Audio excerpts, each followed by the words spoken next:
What I'd like to do, in order to keep to the schedule now, is to introduce our next speaker. So I'd like to introduce Mr. Edward Matti, who's the managing partner for our silver sponsor, CCM Consultancy. Edward, again, will be focusing on the second pillar of our theme within the summit, which is really about the triggers of an organizational culture. And specifically, Edward will be talking about the march towards a learning organization. Now, Edward is, as I said, the managing partner at CCM Consultancy. His primary responsibilities put him in front of clients from all industries with very wide-spanning challenges. Effective talent management strategies to the design of complex progression models are really the focus of the work that he does, ultimately about trying to instill behavioral change across organizations. So I'd like to invite Edward to take the stage and say thank you very much. We look forward to your presentation. Thank you, David. Good morning. All right, thank you so very much for being here and actually making it back on time. Those breaks have a tendency of slipping into 45 minutes and an hour, so I really do appreciate the timely return. We're going to certainly dig a little bit deeper today and give you some new ideas on how are we going to become a learning organization. Very simply, who wants to be recognized as a learning organization? Anyone? Very good. Why is that? Why is that so important to us as companies? We're constantly driving towards that. Now, before I share that, I want to share one of the many definitions that's given about what makes a learning organization. And this is something from Peter Senge, who put out the fifth discipline, one that got a lot of great feedback and, of course, a lot of controversy that was built around that on really is this what we look at as a learning organization. And he writes, organizations where people continually expand the capacity to create the results they truly desire. And I want to watch the language that's being used here, to create the results they truly desire, where new and expansive patterns of thinking are nurtured, where collective aspiration is set free, and where people are continually learning to see the whole together. And this is going to be a bit of the focus today. Now, while it's been under a lot of criticism and good feedback, I want to pull out and maybe extrapolate some of the ideas that he's put together and look a little bit deeper on how we can achieve this learning organization and what it's going to take for us to do that. Now, many of you put up your hand when I asked you want to do this, but it's a little bit more important to look at why it's so important. First reason, obviously, it retains your top talent. If you're recognized in the field force and in the HR community, in corporate communities, as a company that cares that much to become a learning organization, you're obviously going to retain your talent. You're going to attract better quality employees. This goes without fail. You're going to be able to improve the effectiveness of the employees. And last but not least, and I think this is something that goes very much to the heart of this group here, you're looking for better business results. There's a reason for that, and this last point I'm going to bring up is that add-on, because it only applies to HR, it's because you care. HR is probably one of the only parts of an organization that actually has some sort of sensitivity to the human capital that's there, to human beings altogether. You actually are there to help someone. You often get stuck in the middle. You're putting out fires for other departments. Finance, anybody from finance here?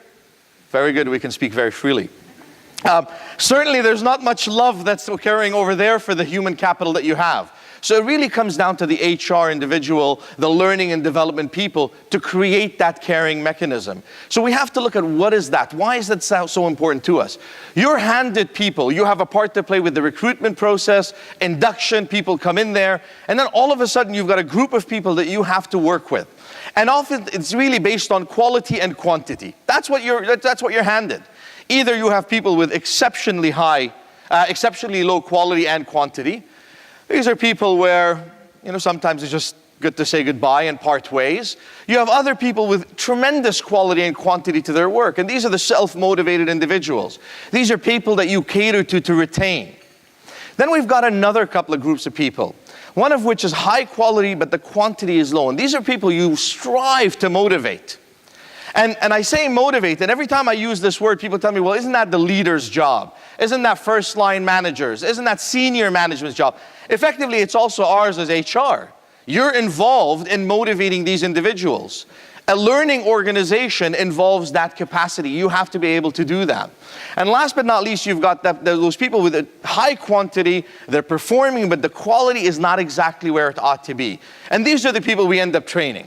We say, well, listen, we obviously, they're workhorses, they're doing what needs to be done. We have to move it to high quality. That means we have to upskill, we have to train them.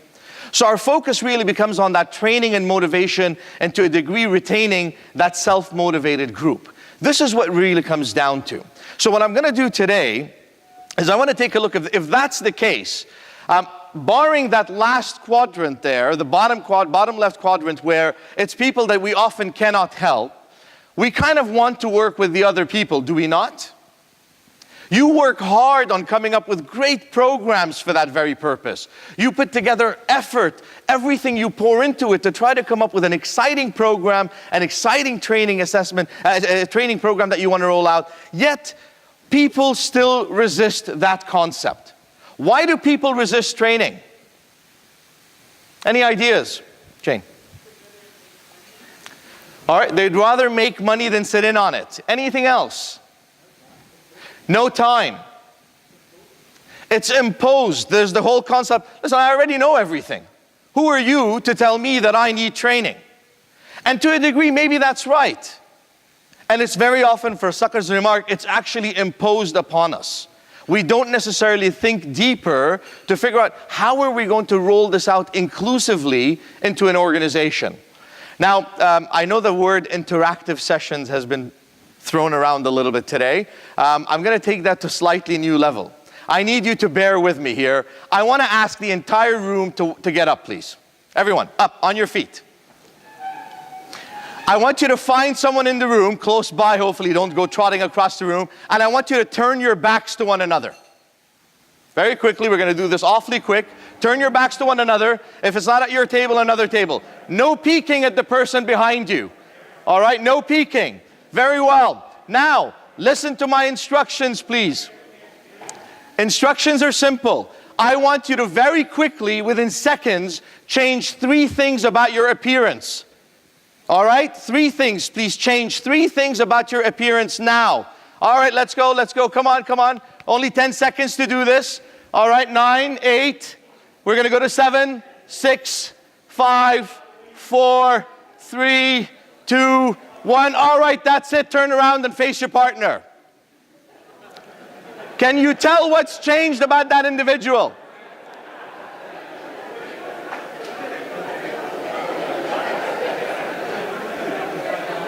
All right. Turn back and face them again. All right, backs together again. Backs together again. Backs together. Backs together again. All right, very quickly. Change 3 more things about your appearance. 3 more things about your appearance.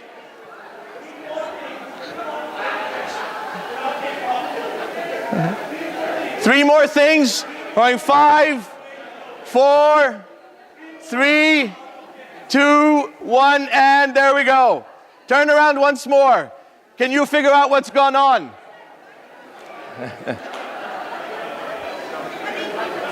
All right, let's settle down. Yeah. Let's settle down here. What did most of you do? What did most of you do? I noticed, David, maybe tell us what you did. What did you change about your appearance? Physical things. So I changed my jacket, took my sleeves off, yeah. Undid your tie, I noticed. I don't think you looked like that this morning when I met you. Most of you, in fact, if not the bulk of this room, actually removed something from your appearance. There's a reason for that. We associate the word change with loss. We do not like the notion of change. And it's very important to understand that the reason most of these programs fail and learning organizations do not achieve their goal is that we associate change with loss. We don't like how it makes us feel, and we therefore resist change. Now, interestingly, I didn't ask any of you to get back into your normal routine, put back your clothes, or your jacket, or Mark, I noticed your jacket quickly came back on. Your watch has made it on there. Jane, your earrings are back in place. Did I give you those instructions? No. You decided to do that yourself because you like your comfort zone. It took you no time at all, in fact, even between the first part of the exercise and the second, to very quickly want to go back. I saw Mark rushing to put that jacket back on there. And then I had to announce the next set of instructions.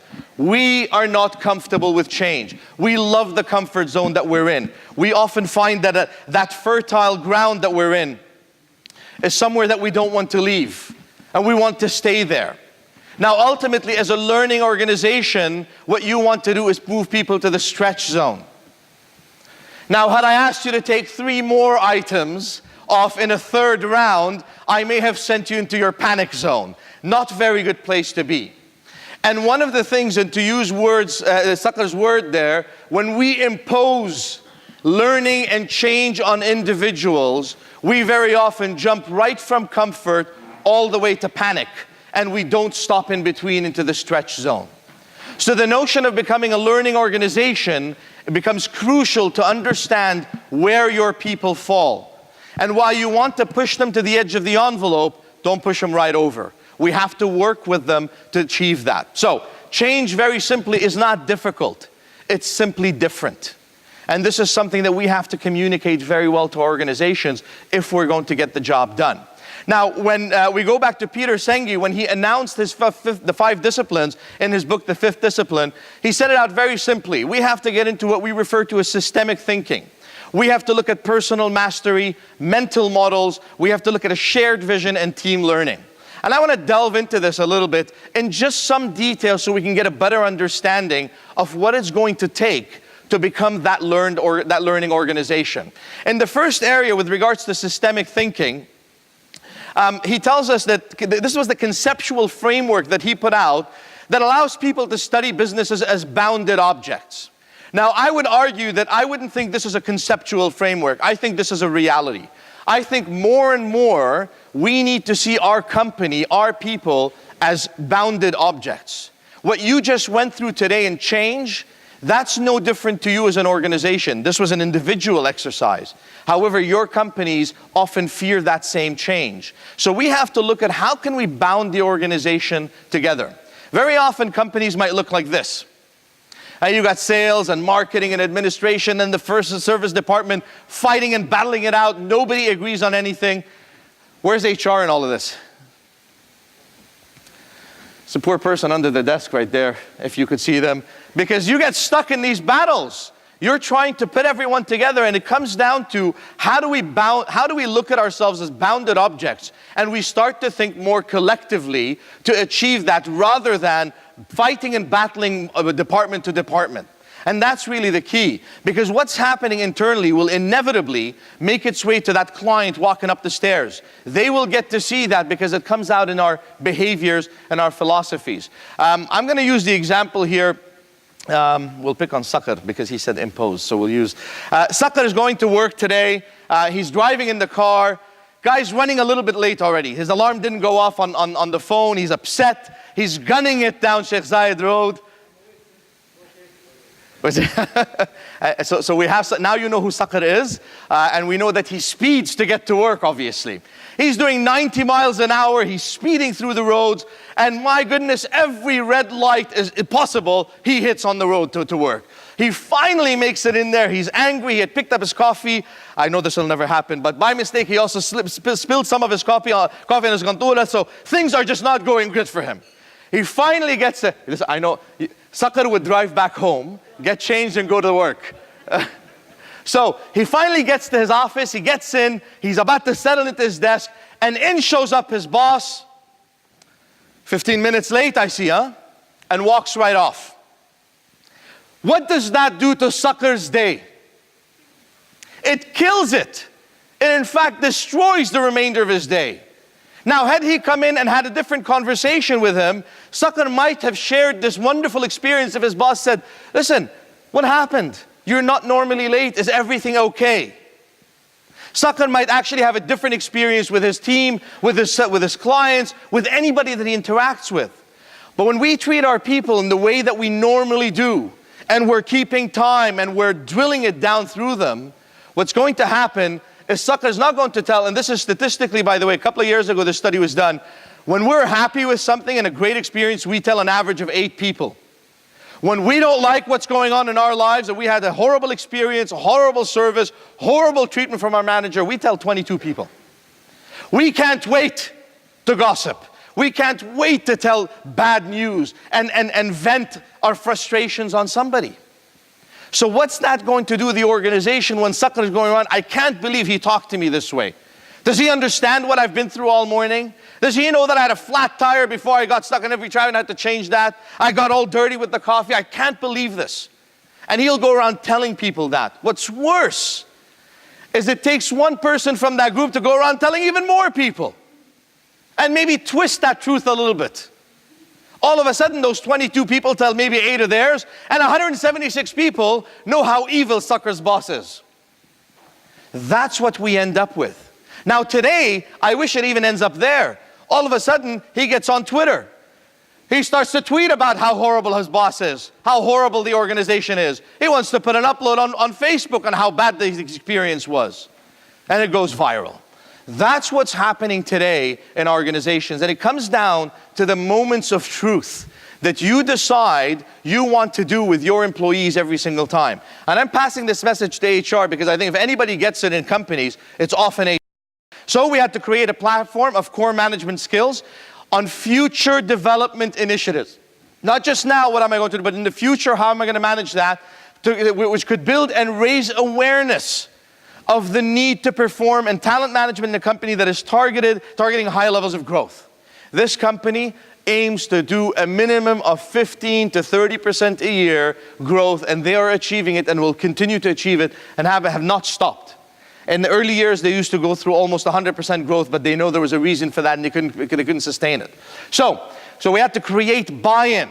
If we were going to make sure that this was going to happen, there had to have been buy-in from everybody there to make sure that they got involved and they wanted to contribute to the productivity and the business results that were there. So, what did we do? The solution, a practical approach. We made sure that evaluation and follow-up was in there. We went through pre and post support and implementation facilities. We handled all the delegate management capability and reporting infrastructure. We delivered in local languages because we wanted people comfortable. We're not English teachers. When we go to different countries, we train in different languages. And here's what happened. We went through a design, delivery, and program management of a blended modular management program. We delivered it to 386 engineers in management positions. Now, one of the key objectives for this company was we wanted to see growth continue and sales increase. But they said, we're not going to spend the money on the sales team. We're going to spend it on the managers. And this is a huge eye-opener for a company that gets it. It's at the top level that you're going to make a difference. It's not starting at the base. That's where the organization is going to achieve something. What we delivered, 5 management modules on leadership recruitment, multinational language delivery, pre and post competency assessments. We got to Kirkpatrick 3 and 4. It's a whole other conversation if you need to. Customization of the virtual learning programs and environment that we delivered on. Pre-work, including psychometric testing, all was part of the program. The program now is in its 3rd year. We've gone through 17 programs comprising of 8-day sessions. We're now delivering it 14 more times.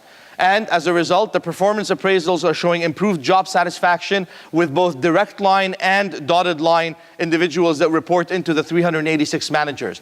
They got what they wanted, the impact and influence on those that are there reporting to these people. Managers are enjoying their work on a personal level based on the results that are coming back, and sales were up 27% year over year on 2011. So the mission was accomplished, but it was only accomplished because it came from top down and it involved everybody in the organization. It involved the senior leaders being that visionary and saying, you know what, we're going to drive through what we want. However, it's going to involve these individuals. We implement systemic thinking. We're going to implement mental models. We're going to make sure that the process that we're applying on shared vision, on team learning, all makes a portion of that. Those moments of truth on how those managers deal with their subordinates are all impacted that way. I want to leave you with a very quick video to round up here. This is a relatively old movie. However, a good favorite of mine, and for good reason if you'll watch with me.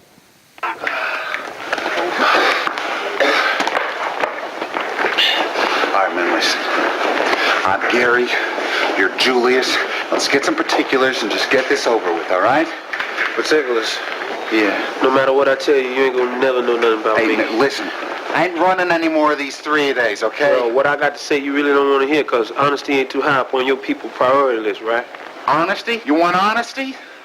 All right, honestly, I think you're nothing. Nothing but a pure waste of God-given talent. You don't listen to nobody, man. Not even Doc or Boone.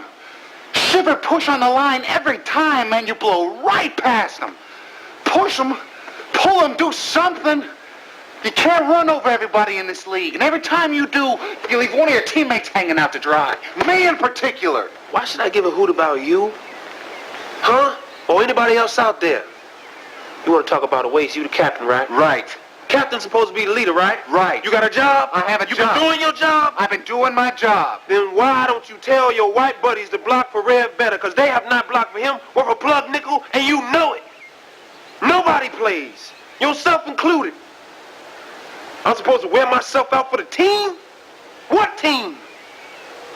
No, what I'm going to do is I'm going to look out for myself, and I'm going to get mine. See, man, that's the worst attitude I ever heard. Attitude reflect leadership, Captain.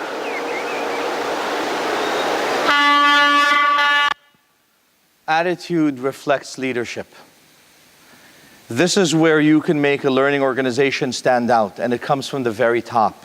Whether it's your first line managers or anybody around there, I suspect that that clip would resonate with a lot of people. What team? Where is it that we're making a difference in the organization? We have to make sure that we look further and we actually invest the time. Becoming a learning organization, while controversial for some people in studies, is highly achievable if we take the time to understand our people and involve them every step of the way, from the very top to the very bottom. I want to thank you very much for your attention this morning. I hope you enjoyed this. If you have any questions, myself and my team obviously are here. Omar, Rowan, Manolia will be outside. We'd be more than delighted to talk to you further. Thanks very much. That's great. Thank you very much, Edward. We do actually have a couple of minutes for questions. So just while you're thinking of your questions for Edward, I'd just like to thank you again and say I thought it was very interesting, the experiential learning at the beginning to really judge our level of comfort with change. That was very interesting. And then also I think focusing on team learning and then really talking about how from a practical case study, what is the impact, if you like, from an organizational learning perspective? So very, very useful in that regard. What questions do we have for Edward? Yes, please. I take that you go into companies and you help with their learning. Yep. So how do you measure outcomes? You know, do you do it on a systematical, like 30 days later, 3 months, what sort of follow-up? We covered that, funny enough, last year. We were talking, last year's topic was the return on investment for training and whether it's an expense or an investment. A big part of what we do is measuring this. If we cannot measure the results, we would probably not be involved with an organization. If it's qualitative, we certainly want to create it and make it quantifiable. I gave the example, I know Jill was sitting there, British Airport Authority, when we worked with them, it was the quality of service, and it's very hard to put a number of the quality of service. Anybody who's flown through Heathrow probably never wants to go back through Heathrow. So the idea was, how do you make sure that you have more people going through the scanners, less worried, less scared, and we want to make sure that that's the outcome. How we measure it, we usually, when we work with a company, every program that we instill, we add telecoaching sessions to it. So we actually telecoach the individuals after that. Then at 30 days and 60 days, we come back to remeasure where they're at. So it depends on what pre and post we want to do, and we've got a number of programs that do that. But it is very important that we know first off where we are and then where we want to be. What you measure is what you get. This is a terrific one. What we say is what gets measured gets done. And it's very important for us to know where we are today in order to be able to find out that we actually got where you want us to. Thank you, Edward, for the presentation. The topic is organization development. In your presentation, you concentrate on the teamwork, change management, and team development and individual development. My question to you, where does the culture aspect stand from the organization development? and also knowledge management from organization development? That's a terrific question. I'll start with the cultural aspect. Branded culture, as we refer to it, is absolutely crucial. We gave an example in one of the workshops yesterday. We did, and forgive me for those that were at the workshop in the change management session, we did some work with Microsoft in Mexico. And they were moving to a new office building and nobody wanted to go. And they despised the new location. It was a beautiful building, gorgeous complex, but it was much further away. There was a lot of driving that they had to do. So we created a lot of obstacles for the employees. They showed up to work, and on the second day, the security guy blocked down the entire building. So nobody was able to get in, and the whole story was he was late. His alarm didn't go off. Day number 4, the bathrooms were only working on every other floor. On day number 7, there were only 2 out of the 8 elevators working. And this went on for quite some time, including a computer crash, which if you work for Microsoft is not necessarily funny. But nevertheless, we were able to do that. And what we ended up with on about 14 days in, we gathered them all together for this huge party in the lobby and so on. And we created an inherent culture within them. And I made a remark that if I tried that in Saudi Arabia, maybe Oman, it won't work very well. So it is very important that when our programs are very culturally based, but more so, we are very much about the branded culture as we refer to it. Virgin Atlantic is one of our clients, and you can tell every part of that organization you go to, the culture is through and through the organization. We want everybody wearing the company on their sleeve. Their blood has to be that company's blood, not because they have to, but rather because they want to. Okay, that's great. Thank you very much, Edward, and thank you again for the questions. We're going to move on now to the next segment, so thank you very much.